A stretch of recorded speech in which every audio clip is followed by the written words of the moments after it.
Eureka Street Crypto Podcast.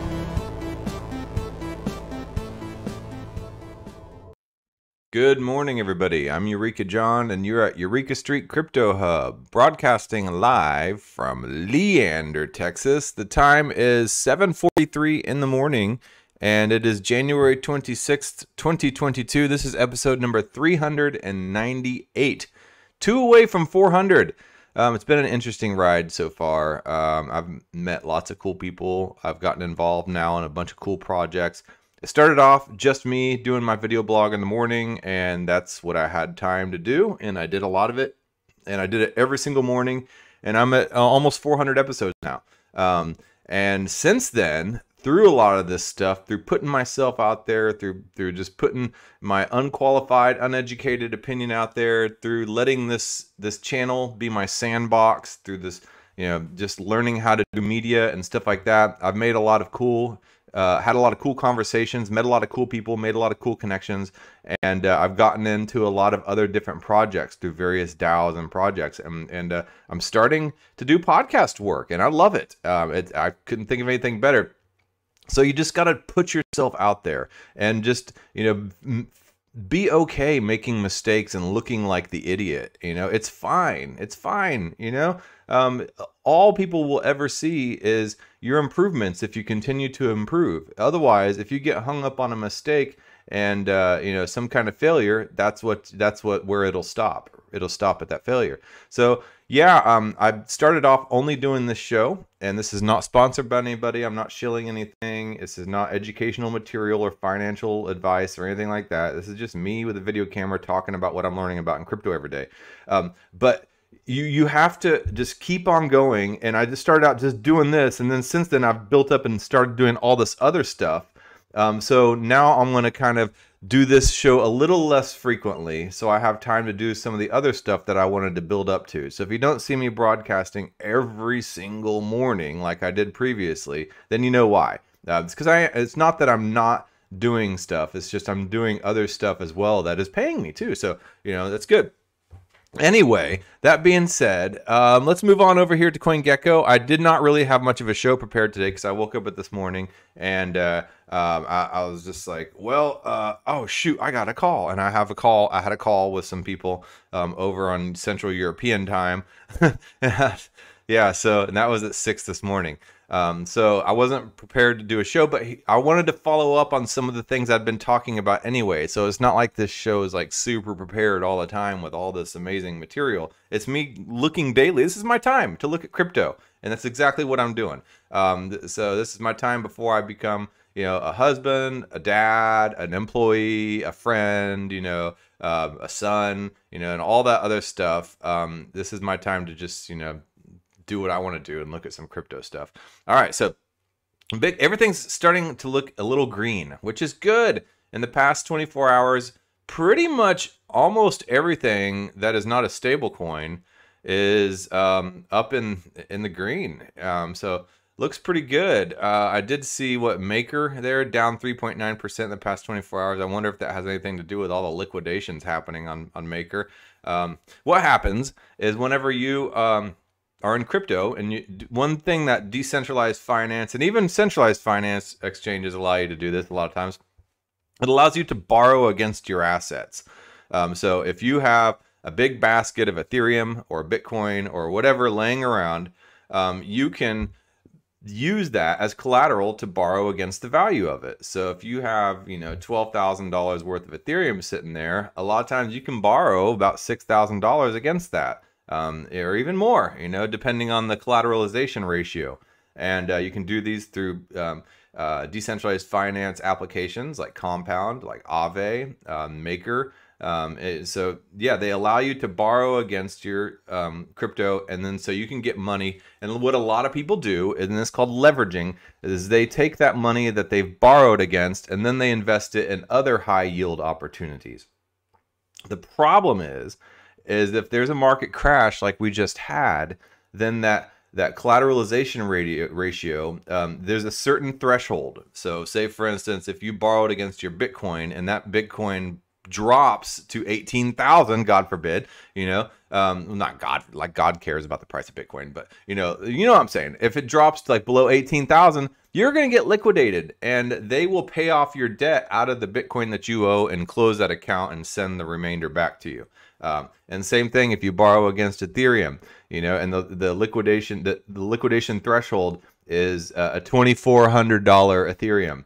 You know, if it drops below 2,400, then you're going to get liquidated, and then whatever you borrowed gets paid out of the Ethereum that you borrowed against as collateral.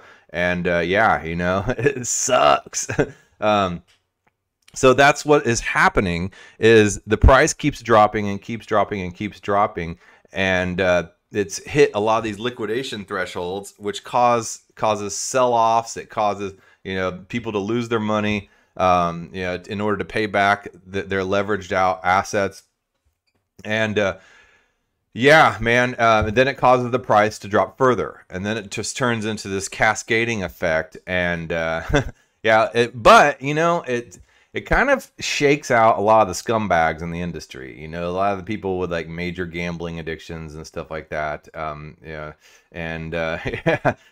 Not that somebody with a gambling addiction is a scumbag. I don't want to be judgmental. I'm not like that. You know, like people have some issues, you know, so gambling is one of them for some people, and it just like alcohol, just like other things, you know. So yeah, nobody's a scumbag. Don't confuse my words. But you know what I'm saying.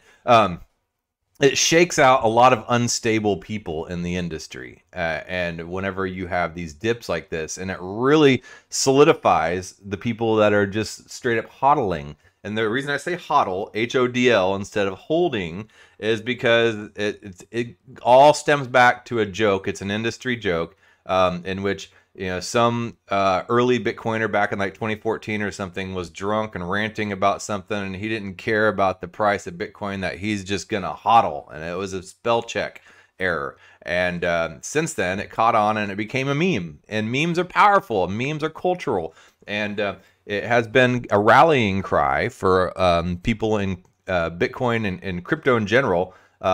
To hodl hard and hodl strong. Some people have said that stands for hold on for dear life. It can be, if that's what you really want it to mean, but it originally just started out as a typo. So whenever you see the word hodl, you know that just came from a drunk person making a typo, ranting about a price dip like we're seeing right now.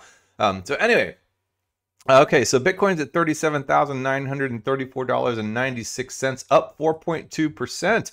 Ethereum up 6.8% to 2,588. I believe it got below 2,400. So if that was your buy-in point, if you said, because I know Crypto Foo, I follow him, man. He's one of my Twitter friends.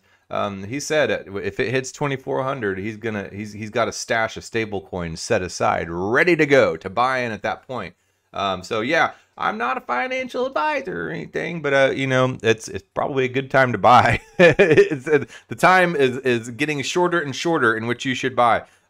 So let's see, Binance Coin 390.94, USDC stablecoin. USDC flipped Tether for a moment there, I believe, and now it's back down to number 5.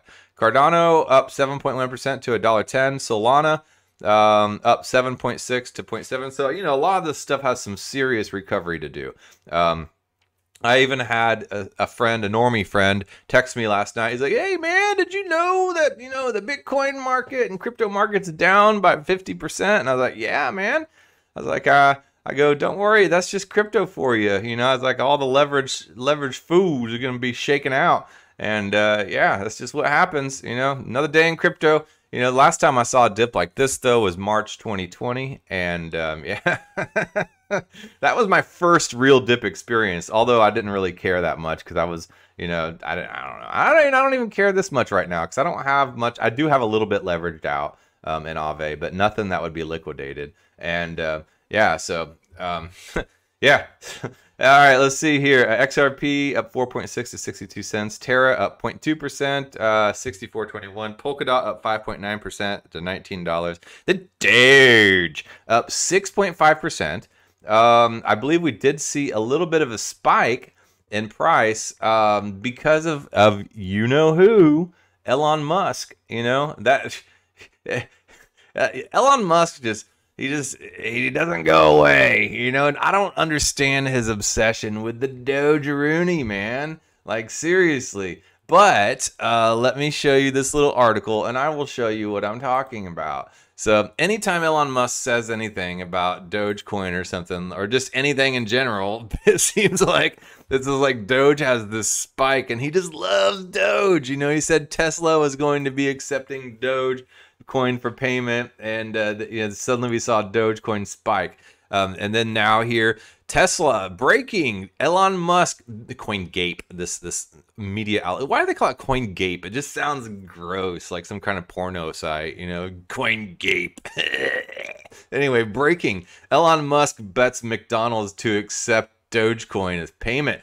So he tweeted, I will eat a Happy Meal on TV if McDonald's accepts Dogecoin. A Happy Meal. Elon Musk. Oh, His Highness Elon Musk eating the peasant trash. And a Happy Meal at that, too. You know, I know you all have probably seen it, that video of that person that had a Big Mac stuffed away in a closet since 1996, and he opened it up, and not even the damn bugs would eat it, and it didn't decompose and anything like that. You know, it was still looked just like a Big Mac. You know, that's bad.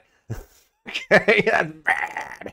Oh man. So anyway, Elon Musk bets McDonald's to accept Dogecoin as payment. Elon Musk's love for Dogecoin seems never ending despite ongoing market crash. Tesla CEO announced today announced to eat a McDonald's Happy Meal live on TV if McDonald's accepts Dogecoin as payment. This is not the first time billionaire entrepreneur is seen promoting Dogecoin publicly.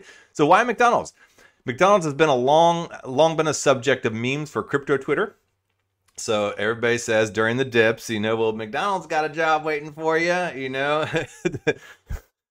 Anyway, McDonald's, I'm loving it. You know, McDonald's has been a subject of memes for crypto Twitter, mostly whenever a bearish session hits. Crypto memes like to present McDonald's as the backup option if anything goes south hill in their crypto careers. South hill? Okay, it goes south in their crypto careers. But there's another reason for risen interest in McDonald's crypto appeal, and the Blow tweet shows that clearly. Yeah, McDonald's tweeted, "How are you doing, people who run their crypto Twitter accounts?" They tweeted this a couple days ago, and they tweeted this to poke fun at the people who are heavily involved in crypto and all the crypto influencers. McDonald's was basically saying, we have a job for you because all the crypto influencers will suddenly be out of work because of this bearish market. It is funny how I've seen some of the crypto influencers be a little more quiet than they used to be. So anyway, not me. I don't care.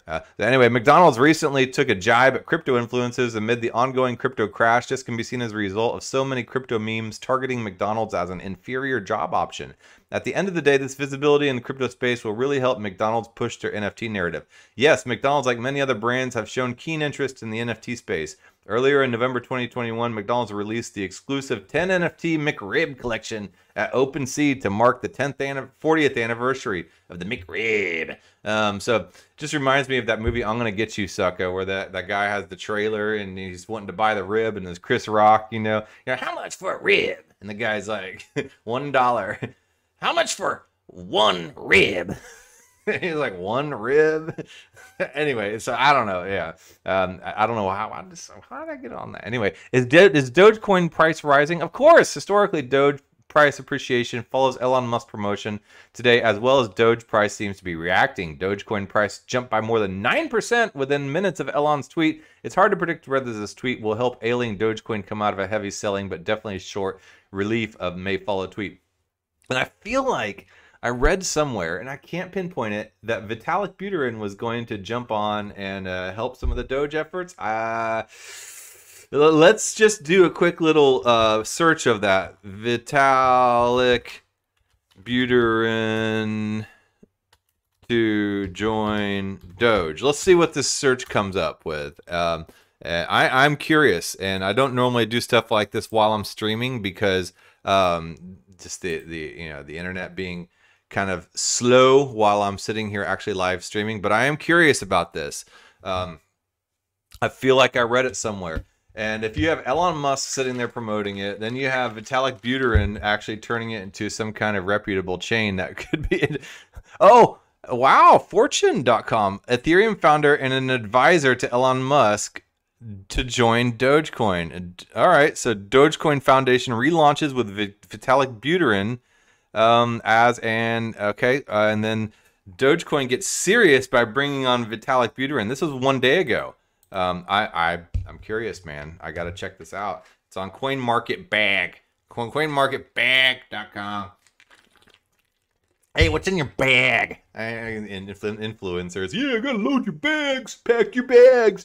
Anyway, Dogecoin gets serious by bringing on Vitalik Buterin to its foundation. All right, let's take a look at this. This is written by Wallet Dab. All right, where are you at, Wallet Dab? Where's the actual article? Was there no article to this? It's just, just a headline? Oh, man, it's a video. I don't have time to sit here and watch videos. And, thank you to whoever is actually sitting here watching my videos. I don't really watch that many videos, just because, I listen to podcasts on my way to work, and that's what I have time for. So Dogecoin gets serious. Here's the actual article by bringing Vitalik Buterin to its foundation. So you have Elon Musk doing a lot of these promotional tweets, these random, things. And then you have Vitalik Buterin. What is going to happen with Dogecoin? Dogecoin may have started out as a joke, poking fun at an industry that takes itself way too seriously, but 2021 has seen it morph into something quite serious. In part, this was driven by the dizzy heights it managed to reach in early May when, for a brief moment, its nearly $9 billion market cap made it more valuable than established legacy giants, including British American Tobacco and General Motors. Wow. But Doge is currently down 60% from then. At the height of the recent market dip, lost as much as 78% of its value. Nonetheless, in a bid to recapture its glory days, the newly established Dogecoin team, which consists of a mixture of old and new faces, including co-founder Billy Markus, is resurrecting the Dogecoin Foundation. Now, I know Billy Markus and Jackson Palmer both started the Dogecoin project, and Jackson Palmer, he loathes Dogecoin, Billy Markus, not so much now. Seems like he's resurrecting it. What's more, in a show of ambition for what they hope to achieve, Ethereum co-founder Vitalik Buterin joins as board advisor. What does this foundation hope to achieve? As often used criticism of Dogecoin is a lack of formal organization, sounds like my show too, including a poorly resourced development setup. Input-Output Global CEO Charles Hoskinson, although highly critical of the meme token in the past, calling it a bubble that would likely trigger tough legislation once it pops, more recently said, Dogecoin's a reasonable target for someone to fix it up and make it an interesting cryptocurrency. So that's Charles Hoskinson, the Cardano. He is a cult of personality for sure. And a lot of people really into Cardano love Charles Hoskinson. The guy's, he's in his 30s and he walks around and he looks like he's like 60, or 50 in his 50s at least. I'm like, dude, I'm 46, I'll be in my 50s soon. And I don't really want to look like I'm going to be in my 50s when I'm in my 50s. That's all I'm saying, but, teach their own, man. He's got his own style. So with the resurrection of the Dogecoin Foundation, it seems like someone is listening. According to their announcement, the foundation's primary intention is to improve Dogecoin's development structure. He says, we are here to accelerate the development by supporting current Dogecoin core and future Dogecoin developers to work on a full-time basis through sponsorship, as well as providing a welcome landing for new contributors to help with the project. Or hoping to help with the project. I don't think this is a bad thing, if it's something that it's part of the culture now, it has brand value. Why not? Why not capitalize on it and turn it into something useful other than just a meme? You never know what can sit here and become something of significance. And it's usually something that starts out as completely insignificant, that people always make these grandiose plans to build and grow something. They say this is what is going to be the future. And as we know, time and time again throughout history and even in our own lives, we cannot predict the future, and the most crazy, unrealistic circumstances create the future. Look at every single religious founder too. They usually come from the most unpredictable, most lowly circumstances and end up becoming worldwide movements, So, you can never know what will be the future and what will develop into paradigm shifting technologies, culture shifting type of symbolisms and things like that. You don't know. You don't know. So maybe it could be Doge. It could be a meme of a cute little dog. So anyway, can Vitalik Buterin, the founder of Ethereum, make a difference? In what is a massive coup for Dogecoin, Buterin joins the team as a project advisor, but it wasn't that long ago when he thought he feared the Doge. Speaking to Lex Friedman, Buterin wanted to set the record straight by saying he does not fear the Doge. If anything, Buterin says he loves the Doge. The misunderstanding came about when Buterin gave feedback on Elon Musk's suggestions to improve Dogecoin. Buterin's words were something to the effect that it isn't as easy from a technical perspective as Musk described. Of course, Musk's a sales guy. He's going to sell it, and then, Vitalik's going to be in there trying to sweep up the mess and the promises made and stuff like that, and from a technological perspective. So some, including Musk, interpreted this as evidence of fearing the Doge, but Buterin made clear to Friedman that this is not the case. He says, I definitely feel obligated to correct the record. I definitely do not fear the Doge. I love the Doge. All right, man, that's pretty cool. Anyway, so one interesting thing that 2021 has brought is a lot of mainstream adoption into the crypto space. It's brought companies, corporations. It's 2020. 2020 brought in DeFi, and yeah, it was a fun little toy at first and stuff like that. But 2021 has really brought a lot of institutional attention and the regulators' attention, like the SEC and stuff like that. It's going to be interesting to see what happens in 2022 with this, because now with all this dip, and I said yesterday, I wouldn't be surprised if this dip was completely manipulated and manufactured to allow large corporations like Blackrock, trillion-dollar asset manager, to jump in and take advantage of this dip. I wouldn't be surprised if they actually found some strings to pull to manufacture this dip in the first place. So BlackRock wanting to get involved in Bitcoin and talking about Bitcoin and anything like that is nothing new. It's been something that's been going on for quite a while.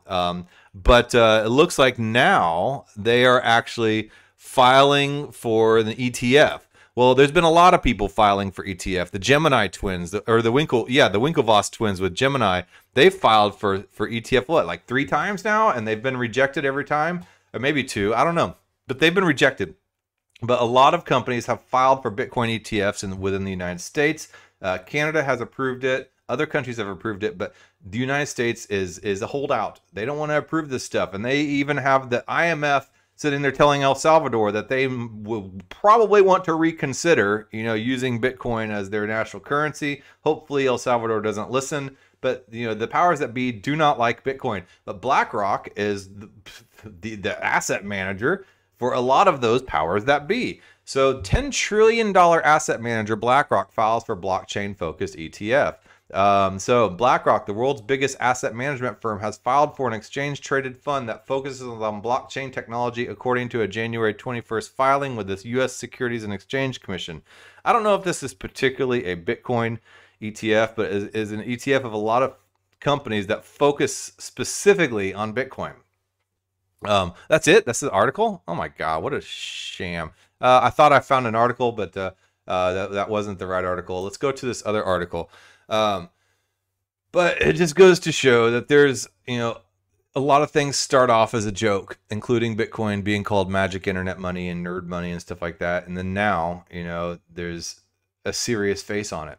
So this guy, he looks pretty serious, institutional, he doesn't show off his wealth too much, but, definitely lives in a nice neighborhood. I'm just sitting here making all assumptions about this person I don't know. I don't even know who this is. The BlackRock looks to enter crypto ETF arena with blockchain fund. He looks like he goes to bed at a reasonable hour. Sends his kids to the finest schools. BlackRock CEO Larry Fink. Okay, all right, yeah, all right. The guy's rich. So anyway, the world's largest asset manager has an ETF in the works that would focus on blockchain technology. The filing comes as crypto markets have cratered, with Bitcoin dropping 10.8% to 36,900 as of Friday. This was written last Friday. The iShares blockchain and tech ETF would track the investment results of the New York Stock Exchange FactSet Global Blockchain Technologies Index, according to a Friday regulatory disclosure. The index consists of companies involved in the development and deployment of crypto technologies in the U.S. and abroad. The proposed fund plans to invest at least 80% of its assets in stocks, included in the index, according to the filing. Okay, so I guess this isn't exactly the same as the type of Bitcoin ETF that like the Winklevoss twins and other people have been trying to get done. Similar, I don't know. I'm not a financial expert, so I couldn't tell you. Probably somebody would be gracious enough to maybe comment on my YouTube page to tell me how this is different. So anyway, investors have clamored for ETFs with ties to crypto in the absence of a spot Bitcoin ETF. Okay, so what the other people have been filing for a spot Bitcoin ETF. So the largest such offering on the market is Amplify Investments Transformational Data Sharing ETF. Block is the ticker, which has shown to have grown to 1.1 billion assets since its January 2018 launch. iShares filing for a blockchain ETF was inevitable given their focus on mega trends and that the universe of companies continues to expand, said Todd Rosenbluth, Senior Director of ETF and Mutual Fund Research at CFRA, in a Twitter post. BlackRock has nearly 400 iShares ETF trading in the U.S. with combined assets under management of roughly $2.4 trillion. The firm's total asset under management totals about $10 trillion. It's insane. So who knows, man? You know, maybe they were manufactured and manipulated the price of Bitcoin in order to be able to get this ETF all, invested in and all that stuff and started. I don't know. I mean, I don't know how all this stuff works. I'm just throwing stuff out there. All I know is that this dude definitely looks like he's very prudent with money. Prudent. That is the adjective I would assign to this picture right here. Yeah. All right, man. Anyway, God, I've dicked around enough. I gotta go. I have lots of work to do today, but I just wanted to jump on. I didn't even really have much to talk about today, and look, I've used up like 27 minutes, so I gotta get on and get. Oh, just real quick. Yesterday, I talked about the Ethereum 2.0 is no longer going to be in use. And I thought, okay, yeah, that's a good thing, but a lot of people don't really share my opinion about that being a good thing or not. Some people say that Ethereum is changing the narrative now that things aren't really working out the way that they wanted it to, and doing the old bait and switch and stuff like that. Do you think that's the case, or do you think that the whole Ethereum 2.0 narrative being eliminated is a good thing? Do you think that it helps to prevent scams, and people saying, because there's going to be a lot of scammers popping up saying, oh, you need to migrate from Ethereum 1.0 to 2.0, and here you need to click on our website to do that and send us the, no, watch out for those scams. But yeah, this person says, sorry, Anon, Ethereum 2.0 is not happening. It never was.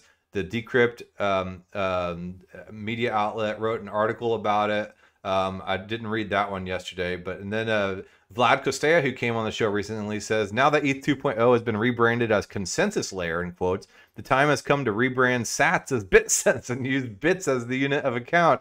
1 Bitcoin equals 1 million bits. 1 bit equals 100 bit cents. 1 bit equals 3.7 cents. Got to pump it to $1. Yeah, so, and then Plan Markus says ETH 2.0 is never happening as predicted.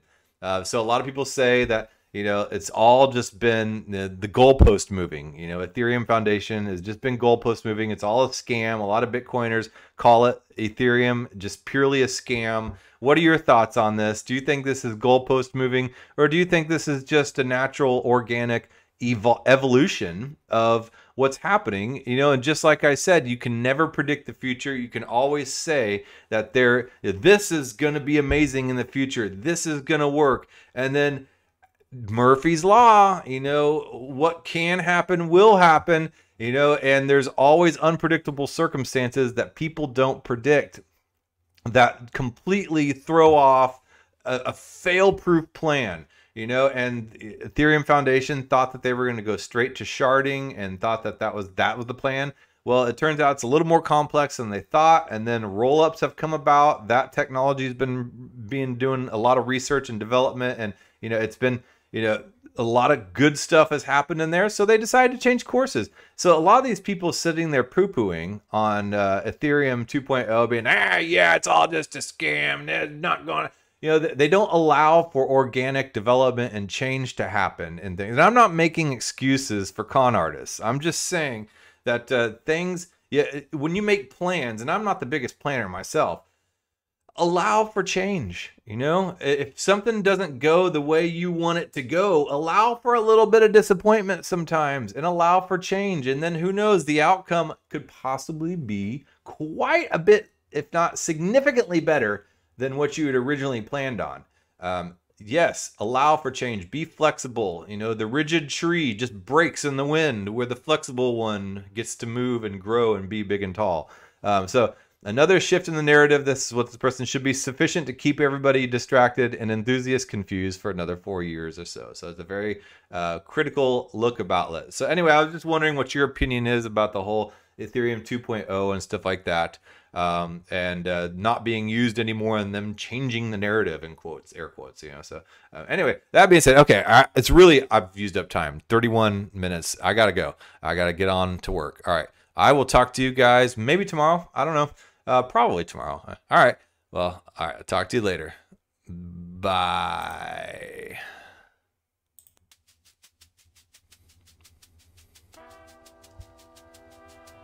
Thank you for making it to the end of this program. If you actually like this content, give a thumbs up. And if you want to hear more, just hit the subscribe button. I'm available on YouTube, Odyssey, and BitChute, and on all the major podcasting platforms in audio version. Spotify specifically. If you would like to follow and leave a review, that would help a lot. I am also available on Twitter at EurekaJohn1. That's EUREKA John, JOHN, and the number 1. My DMs are always open. Feel free to shoot me a message. Thanks again.